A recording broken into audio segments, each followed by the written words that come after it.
Well, my thanks to Professor Cherry for that kind introduction. First of all, it's a pleasure to be speaking at the University of Richmond, especially on a day when all of you are presumably in such a buoyant mood following the basketball team's momentous triumph last night over the detested crosstown rivals. I have to admit that as a sometime student of early modern philosophy, it was a real draw to me to speak at an institution whose mascot appears to have been chosen for it by the philosopher Spinoza. I don't know how many of you know this, but there was no Division I basketball in the Amsterdam of Spinoza's day. But his favorite recreational activity was watching spiders devour flies. So I have to think that he at least would be sympathetic to the unique choice of mascot that distinguishes this university from all others. It's also a pleasure to speak here at the Jepson School. In Canada, we have no such schools of leadership, not even so far as I know any program in it, and that is a deficiency. I know, of course, that Jepson is the only such school in the States, and that leadership programs housed in schools of other sorts are rather rare on the ground as well. This may reflect a prevalent doubt as to whether leadership can be taught. It may also reflect, however, a certain prejudice against leadership itself, because the status of leadership in America today is necessarily ambiguous. Modern democracy claims to have achieved the abolition of rule, whereas in every earlier society, one group, one part of society, whether the one, the few, or the many, ruled the rest. Modern democracy conceives the people as a whole as ruling or governing itself as a whole. So no one any longer rules anyone else. Those in high office in our society, all the way up to Mr. Obama himself, are, as you don't need to learn from me, not our rulers, but our representatives. Here the people rules, that is, rules itself by means of representatives.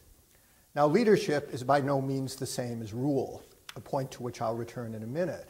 Still, the same insistence on equality that precludes submission to rule will inevitably regard leadership too with suspicion. Isn't there something, brace yourself, I'm about to use some very bad language, so viewer discretion is advised. Isn't there something elitist about leadership? Right?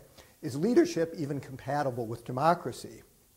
Many of my fellow political theorists would answer this question in the negative. A generation ago, those leery of leadership spoke of participatory democracy. These days, they're more likely to extol so-called deliberative democracy. But the animus toward leadership is the same in both cases. The point is to wrest decisions from leaders, here deemed to include representatives, and restore them to ordinary citizens. Equally skeptical of leadership are those youths present this evening who took to the streets. Do Jepson students take to the streets? To participate in Occupy and other such movements. These movements presented a paradox. On the one hand, Occupy so frowned on leaders that it refused to choose any. I don't know, did any of you see Stephen Colbert's hilarious skit on this subject? On the other, its members couldn't but see themselves as leaders. If they were without leaders in the usual sense, it was because they conceived themselves as all equally leaders, as comprising the vanguard of the movement to abolish leadership.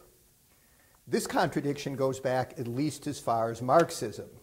And while the Occupy movement, like other flurries of middle-class protest, may lend itself to jokes such as Colbert's, Leninism, Maoism, and the Khmer Rouge do not. Mankind has paid an enormous price for the delusion that not only rule, but leadership could and must be abolished, but this only by a vanguard responsible only to itself. This price has included subjection to the harshest forms of rule ever known on our planet, rule that disguised itself as leadership, but had no qualms about compelling whenever it reached the limits of persuasion. When Kim Jong-un pretends to lead, while in fact ruling with an iron hand, he can count on his wretched people to pretend to follow. As I've suggested, the animus against elitism today targets both representatives and leaders. But it's important to distinguish between the two. A representative is not as such a leader, and rarely presents herself as one. Her claim is rather to guide herself by our interests and even by our opinions, where we are her constituents. This suggests that her place in the relationship is not so much that of leader as that of led. It's precisely the abolition of rule and its replacement by representation that makes leadership so necessary to democracy. A people may be capable of governing itself, but it's not capable of leading itself, right? Think about it. We hear all the time about popular self-government, but have you ever heard of popular self-leadership? So I rest my case. There's certainly much historical evidence that democracy works best with the benefit of a strong leader. Think of Pericles, of Washington, of Andrew Jackson, of Lincoln, of Churchill, of FDR, of de Gaulle, of Mr. Obama himself, although perhaps not so much as he is as how his supporters viewed him in 2008. All confirm the difference that strong leadership makes to a democracy, especially at a time of crisis. A leader needs a people, of course, and even the right kind of people. Yet the people also needs the right kind of leader, right for it, right for the times in which he or she must lead it. The great baseball player Reggie Jackson described himself as the straw that stirred the drink. He meant not just on the diamond, but in the clubhouse. He took it for granted that the drink needed stirring. Athens' Reggie Jackson was Pericles. Like most great historical actors, his reputation has evolved throughout the ages. Since the early 19th century, however, roughly since democracy began to establish itself as authoritative in Britain and elsewhere in the liberal world, he has been regarded as the very model of a democratic leader. Saul Bellow, in a memoir of his youth in the Chicago of the 20s, recalled the disparity between the plaster cast of Pericles in the school assembly hall and the bloated face of the notoriously crooked mayor, Big Bill Thompson, beneath his straw campaign voter. Pericles has endured as an icon of the democratic leadership we want, as opposed to that we actually have. Now, I've chosen to focus this evening on one aspect of Pericles' leadership, his response to a grave emergency arising from a natural disaster. This would prove the stiffest, as well as the final, test of his long political career. Such emergencies have been very much in the news these past few years. Most recently, there was Tropical Storm Sandy, which helped clinch Mr. Obama's reelection. There was the Deepwater Horizon oil rig blowout of 2010, which briefly threatened Mr. Obama's reputation as a competent and caring leader. In 2005, there was Hurricane Katrina, than which nothing, not even the Iraq War, did more to undermine the credibility of George W. Bush as president. And Chicagoans like myself, with longer memories still, can recall Mayor Michael Bilandic, the hapless successor to the original Mayor Daley, chased from office by a bad snowstorm. When I wrote that, I had no idea how timely that reference would be. But it really was true that Mayor Bilandic was chased from office by a bad snowstorm. Any such occasion will pose a challenge to the authority of the incumbent leader, providing a stiff test of his capacity to lead. At the same time, it will provide him with new opportunities, not only to confirm his competence and steadfastness, but to clarify or even redefine his goals as leader. For Pericles, the challenge was the devastating plague that struck Athens in 430 BC during the second year of the Peloponnesian War. We know of the plague, the war, and just about everything else about Pericles, primarily from Thucydides, an Athenian writer who was Pericles' younger contemporary. Thucydides is, by a fortunate coincidence, the only writer whom I may actually understand somewhat. He's usually called an historian, but he was so much more than just that. Because his goal was to write a book that would be useful for all time to come, he set out to sketch the permanent parameters of political life. Among the questions that most concerned him were the possibilities and limits of democratic leadership. Perhaps it is with Pericles, who best exemplifies these possibilities, that we also brush up against the limits. Thucydides records the events of the war season by season, so it is not due to his contrivance that the plague makes its appearance in his text so soon after Pericles has delivered his famous funeral oration. Still, Thucydides presents this sequence not only so as to maximize its impact, but to further the reader's reflection on it. Oration and plague make up the first great dramatic diptych of the work. The oration stands as the greatest affirmation of the Athenian regime, the rhetorical expression of its highest aspirations, and the zenith of Pericles' authority as a leader.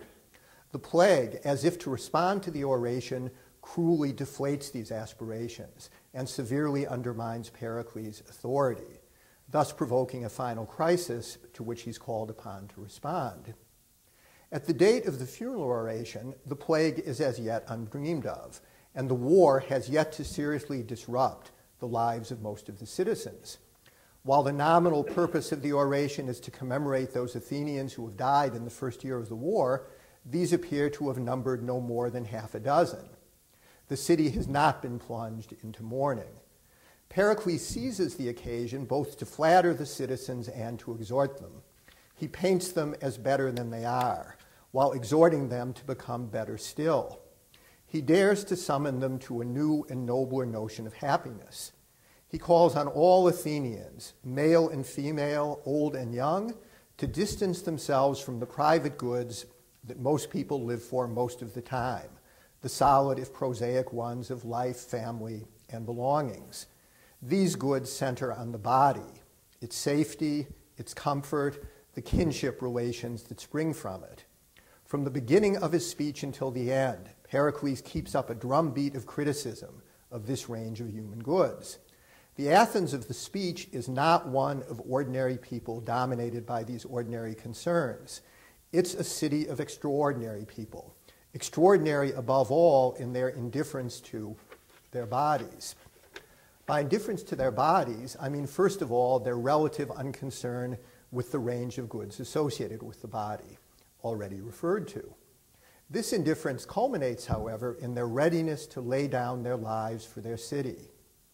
Pericles eulogizes the fallen as follows, the climax of what has preceded and the rhetorical peak of his oration.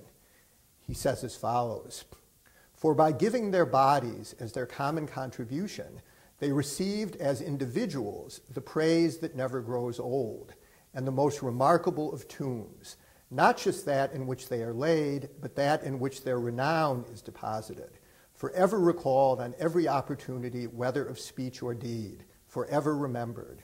For celebrated men have the whole earth for their tomb, and not only in their own land, where the column with its inscription indicates the spot, but even in those foreign to them, an unwritten memorial, preserved not on monuments, but in the mind, persists in everyone." This extraordinary passage implies an emphatic deprecation of the significance of the body. The Athenians are to see their embodied existence as less their own than their disembodied one, their embodied selves as less themselves than the noble images they will leave behind them. Pericles conveys this by an unusual locution. When he says of the fallen that for an offering of their bodies in common, koine, each has received as an individual or privately, idea, fame that will never grow old. The implication is that the body is less completely one's own than the reputation that comes from sacrificing it. It is only by means of losing his body that the soldier truly comes into his own. So too Pericles seeks to dissociate the memory of the fallen from the entombment of their bodies. In ancient Athens, as in our own societies, the departed were commemorated most of all by and at their tombs, which perpetuated the memory of the deceased by preserving and marking the remains of their bodies, and at which annual gatherings were held by the survivors. Pericles, however, belittles the solemn ceremony of entombment to which his oration is merely an adjunct. As one particular place located in their native Athens and frequented only by their fellow Athenians, the tomb is unequal to the task of perpetuating so egregious a memory as Pericles ascribes to the Athenian fallen. That memory must be universal, not confined to Athens, but diffused throughout the entire world. While each, according to Pericles' implausible claim, will be remembered as an individual, their very particularity will thereby achieve universal status. It will transcend all limits of time and space, as their particular bodies or their particular tombs, as the receptacles of their bodies, could never have done. Pericles is a serious man, and his oration is the product of serious thought. It depends on a radical revision of everyday notions of the human self. To be sure, those everyday notions are themselves complicated. We both do and do not understand our bodies as ourselves. The body is the core of our individuality, and yet we understand our individuality as somehow transcending the body. Pericles seeks to cut the Gordian knot by entirely liberating the self from the body. It's in order to reinvent individuality as both noble and eternal that Pericles must rescue it from the body, which falls so far short of both nobility and eternity. What is most oneself is not the body, but the glorious memory that awaits those Athenians who lay down their bodies for their city. This reduces the body to the status of an enemy, as the false self, our attachment to which must be overcome for the true self to come into its own. It also implies an extraordinary elevation of the city as the means by which this endless glory is to be achieved. It is only on the basis of his claim that the city confers eternity that Pericles can proceed to a celebrated exhortation to the citizens to develop erotic longing for it. In the funeral oration, Pericles aims to impress on the Athenians a new vision of themselves and their place in the world. This shouldn't surprise you leaderologists. President George H.W. Bush may have disparaged the vision thing, but he did not aspire to great leadership. Yet even so, he couldn't ignore the vision thing entirely. Some of you will remember his 1,000 points of light. Lyndon B. Johnson, lacking a distinctive vision of his own, sought to assume that of his martyred predecessor, which in his vulgar presentation of it came down to guns and butter, right? Prosecuting the Cold War, that is the war in Vietnam on one hand, and presiding over the expansion of domestic welfare programs on the other. Yet Johnson couldn't succeed in holding this vision together. Such titans of leadership as Napoleon, Lincoln, Churchill, and before them Pericles have always recognized the necessity of articulating a vision equal to the demands they make of their citizens. In the funeral oration, Pericles presents such a vision, only to see it falter under the relentless impact of the plague. Thucydides' account of the plague doesn't just follow immediately upon the funeral oration, but comments on it. It does so most of all by reminding us of just what Pericles had slighted, that we are first of all, as human beings, living and suffering bodies. This account is deservedly the most celebrated description of a disease in world literature. It begins quietly and ominously with an account of the places visited by the plague prior to its arrival in Athens. Thucydides then provides us with a detailed account of the stages of the ailment, which he is the better able to do, having observed them in himself. He spares us none of the symptoms and none of the many different ways of dying that the disease so generously offered. He immerses us in the dreadful physicality of a sick and suffering body, which we can so little rise above that it becomes our unique obsession. There is no escape, no distraction from the body when it has thus betrayed us. Thucydides notes that there was neither constitution strong enough to survive the assault nor weak enough to evade it. It's as if the plague had been designed to underscore the frailty of the body as such. Careful as is Thucydides' description of the physical symptoms of the plague, he is not surprisingly at least as concerned with its moral effects. He writes as follows: "By far the most terrible feature of the malady was the dejection which ensued when anyone felt himself sickening, for the despair into which they fell instantly took away their power of resistance and left them a much easier prey to the disorder, besides which there was the terrible spectacle of men dying like sheep through having caught the infection and nursing each other." Not all Athenians were degraded by this awful spectacle, because Thucydides writes, some there were who took virtue seriously and would have been ashamed to stint in their attendance in their sick friends' houses. To these the plague was particularly fatal. This is not the only place in Thucydides where the world appears to discriminate against the best among us. Thucydides proceeds to discuss the confusion of the burial practices, that crucial element of Hellenic piety, as the number of deaths overwhelmed the possibility of giving them a decent burial, and the wretched survivors fought over the available funeral pyres. Corpses flew about as those survivors who lacked pyres sought to preempt those who had them. We think back to the dignified burial ceremony that preceded the funeral oration, and we weep for the Athenians. Thucydides continues, and it was the plague that also in other respects incited greater lawlessness in the city.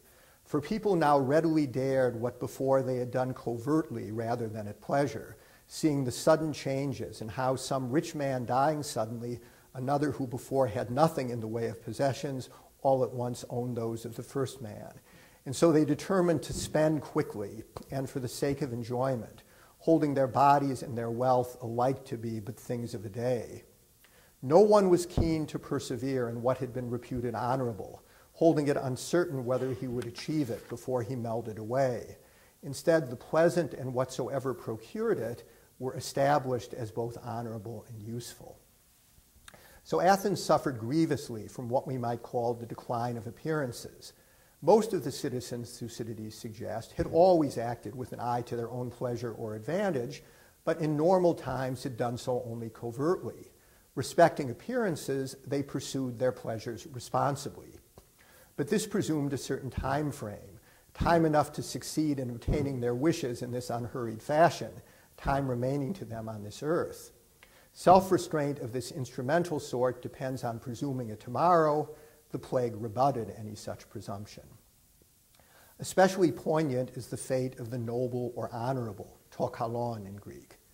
Pericles has described the Athenians as living for the sake of posthumous reputation. By taking the longest view, they would achieve the most lasting renown, which he didn't hesitate to present as eternal. He asked them to imagine looking back on their lives from the viewpoint of the most distant posterity and to guide themselves accordingly. This meant above all to subordinate their pleasures and their bodies to the good of the city, to live for it, and to be willing to die for it. The plague discloses this vision as illusory. Not only did honor cease to restrain the Athenians from indulgence in present pleasures, it actually came to support such indulgence. So I'll repeat an earlier sentence. The pleasant and whatever procured it were established as both honorable and useful. Honor dies hard. Even the plague, it seems, didn't so much abolish it as invert it. Men despised what they had formerly honored and honored what they had before despised. And Thucydides continues, fear of gods and law of man deterred no one. For as to the first, people judged it all the same whether they performed their devotions to the gods or not, seeing that all perished regardless. Now, it may have been only an illusion that the gods ever took better care of the pious than of others.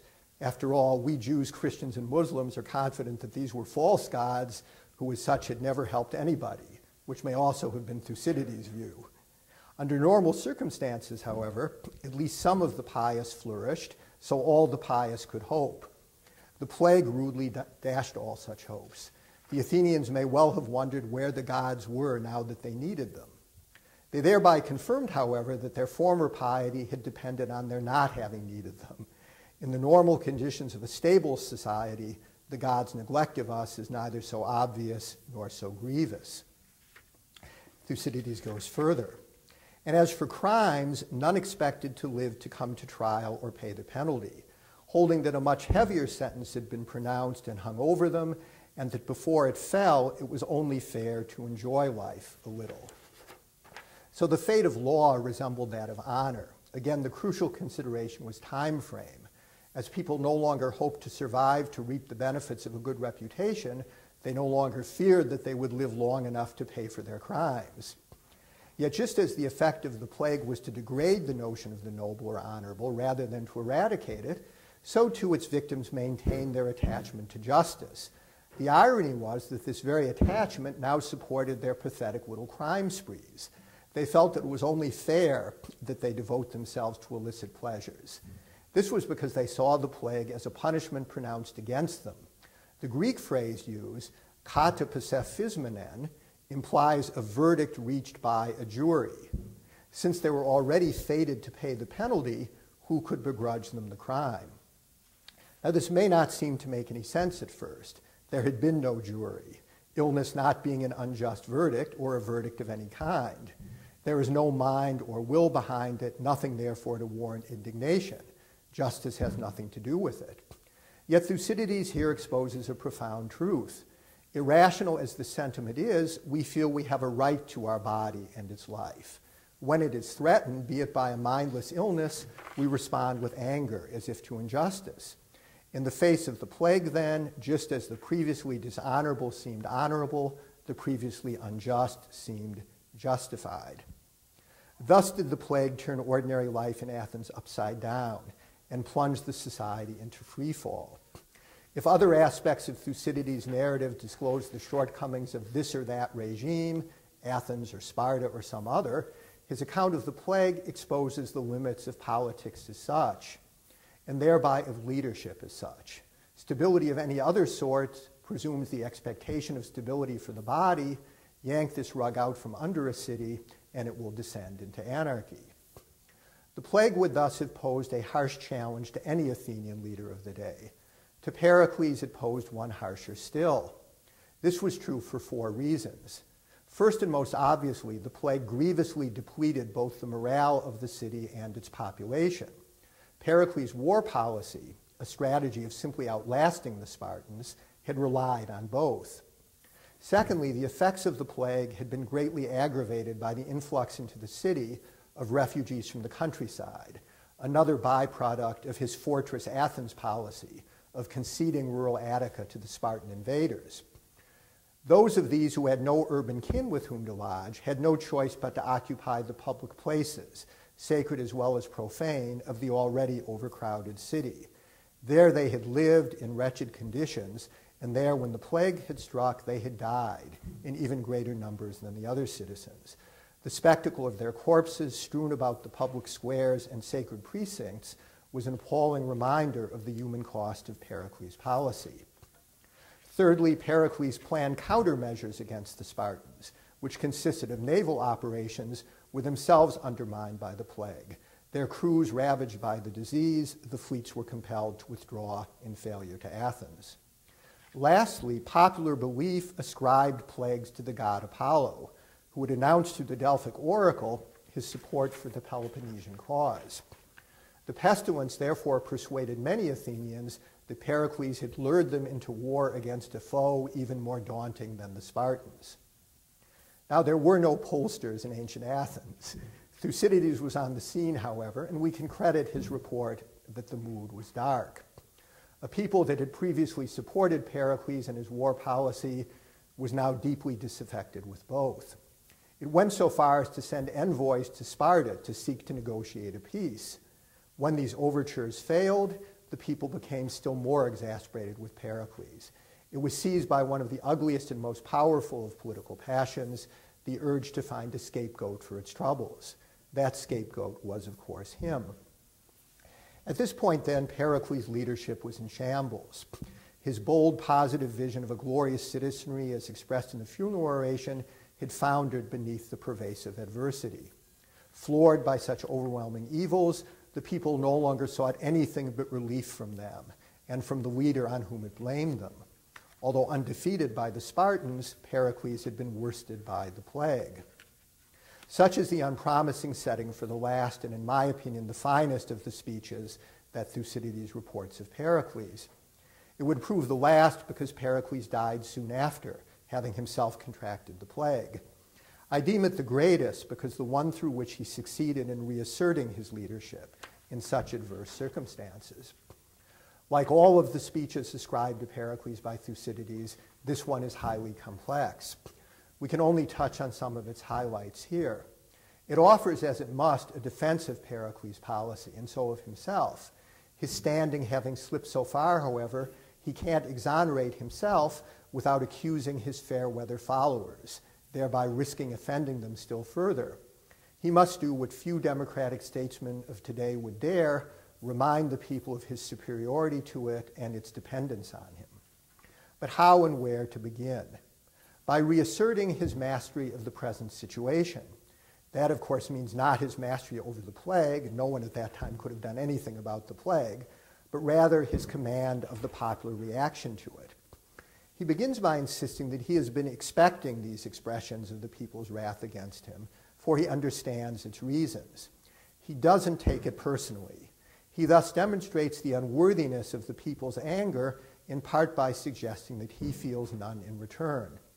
He merely intends to set the people straight by reminding it of the reasons for the policy that it itself had so strongly supported.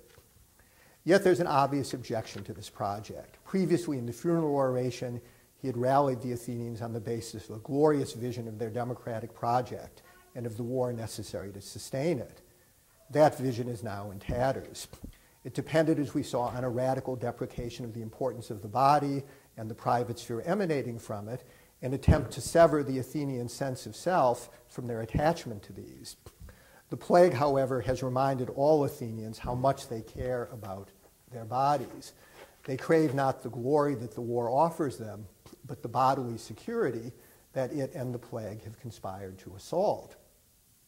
And so Pericles, who where the people is concerned knows all and pardons all, radically shifts gears. Here is his new argument in support of maintaining his war policy. For I hold that a city that is succeeding as a whole confers greater benefits on private men than when each of the citizens prospers, but the whole comes to grief. For though a man prosper as regards his own affairs, if his country comes to ruin, so too must he. While if he fares badly and it fares well, he is much more likely to be preserved. Since then the city may bear the misfortunes of her private men, but the individual cannot bear hers, how can all not defend her, rather than doing as you do, intending to sacrifice the common safety because of the ills that you suffer in your households? Now note the remarkable inversion and therefore seeming repudiation of the argument of the funeral oration. There the body and private interest, including above all private safety, were presented as expendable in the service of the city. Now the nobility of sacrificing the private to the public has vanished, along with the promised reward and glory. Instead, we're to rally to the public as the guarantor and bulwark of the private, moved not by willingness to risk our bodies, but by a prudent determination to preserve them. He's a wily one, is Pericles. Is it because he can no longer invoke the argument he loves that he resigns himself to loving the argument he can invoke? Or have his own views changed due to the chastening effect of the plague? These questions are likely unanswerable. What is clear is only that Pericles has abandoned the lofty vision of the funeral oration, thereby meeting the people halfway. At the same time, being Pericles, he turns even this reversal to the defense of his leadership and policy. The speech contains further concessions to the war weariness of the people. Now Pericles concedes that war is an evil, indeed that to wage it except when absolutely necessary is great madness. The funeral oration had contained no suggestion that war was an evil.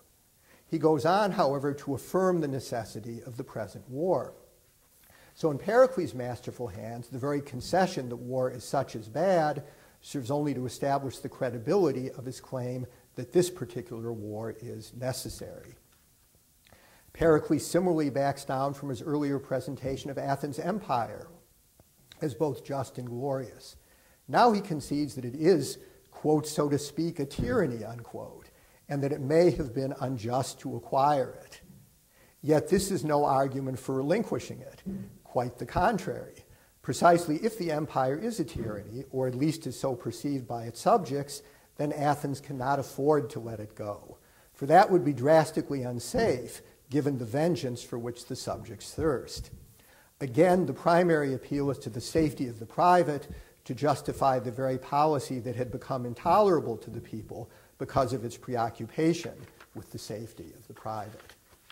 Pericles thus demonstrates an amusing truth about leadership. When the sheep have abandoned en masse the path indicated for them by the shepherd, he has no choice but to follow them into the thistles.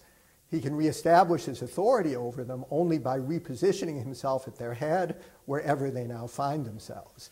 Pericles inverts his signature vision as a leader in order to persuade the people to reconsider his signature policy. The very preoccupation with safety in the private, earlier dismissed as unworthy of Athenians, now finds rehabilitation as the linchpin of his attempt to recapture their allegiance to him. Yes, that policy has entailed a misery that no one could have anticipated, but it remains the only feasible way out of that misery. Now, I don't want to leave the impression that I regard Pericles as merely clever in a low way. On the contrary, he exhibits a profound grasp not only of the rhetorical requirements of his situation, but of the best way forward for Athens. On the evidence supplied by Thucydides, Pericles is perfectly correct in seeing persistence in this war as necessary for Athens. If the high-flown rhetoric of the funeral oration was appropriate to that occasion and to that stage of war, at which the city had as yet suffered almost no casualties, the more somber arguments of the last speech are requirements of a somber situation. If we had time to follow the speech to the end, we would learn that having reestablished his credibility with the people, with the arguments already noted, he succeeds in leading them back to a vision of their city that revives the nobility of his earlier one, if in a somewhat subdued version. One way of putting that is to say that the appeal to the concern with private safety and self-preservation establishes the floor of Pericles' argument. And having established that floor foundation, he then builds an edifice on it, which culminates in a revocation of glory as the peak of Athenian concerns. I will make one last point about this brilliant speech. If we take seriously the inversion of the original Periclean vision that it expresses, we may be led in a surprising direction. If what comes first for politics is the safety of the body and the private sphere emanating from it, in which safety all human beings share the same overwhelming concern, then what? Isn't this Hobbes's position? Hobbes, whose thought was so shaped by his reading of Thucydides? Doesn't it point to a whole new way of conceiving politics in terms of individual rights to life and liberty, of which the public realm is newly reconceived as the guarantor? It may be a long, winding trail from the rhetoric and leadership of Pericles to those of the founders and Lincoln, but a trail there is. So thank you, and I look forward to your comments and questions.